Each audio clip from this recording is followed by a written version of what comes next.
இன்னைக்கு நாம திரைப்படங்களை பார்க்கிறோம். திரைப்படத்துல வர்ற கதாநாயகங்களுக்கு பிஜிஎம் சொல்லுவாங்க, பேக்ரவுண்ட் மியூசிக் சொல்லுவாங்க, பில்டப் கொடுப்பாங்க.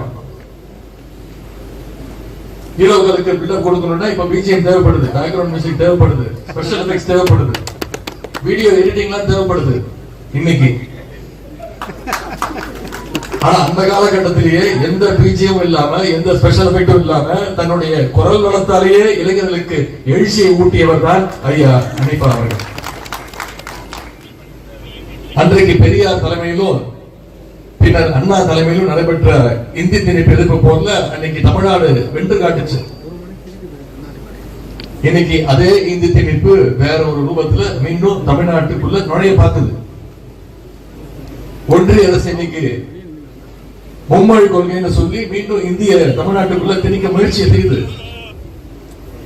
இந்தி திணிப்பை ஏத்துக்கிட்டாதான், மும்மொழி கொள்கையை ஏத்துக்கிட்டாதான் தமிழ்நாட்டுக்கு தர வேண்டிய மக்களுடைய வரி பணம் 2000 கோடி ரூபாய் தருவேன்னு ஒன்றிய அமைச்சர் சொல்றார்.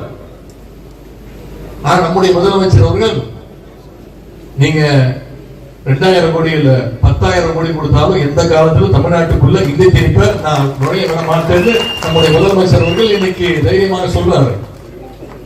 எதுக்காக நம்முடைய முதலமைச்சர் எதிர்க்கிறாரு? ஏன்னா நம்முடைய முதலமைச்சர் அவர்களுக்கு தமிழ்நாட்டுடைய வரலாறு தெரியும், தமிழ் மொழிக்காக நடந்த போராட்டங்கள் தெரியும். அதனாலதான் தமிழ்நாட்டில் எப்பொழுதுமே இருமொழி கொள்கை தான் இருக்கும்னு நம்முடைய முதலமைச்சர் அவர்கள் தைரியமாக துணிச்சலாக சொல்றார்.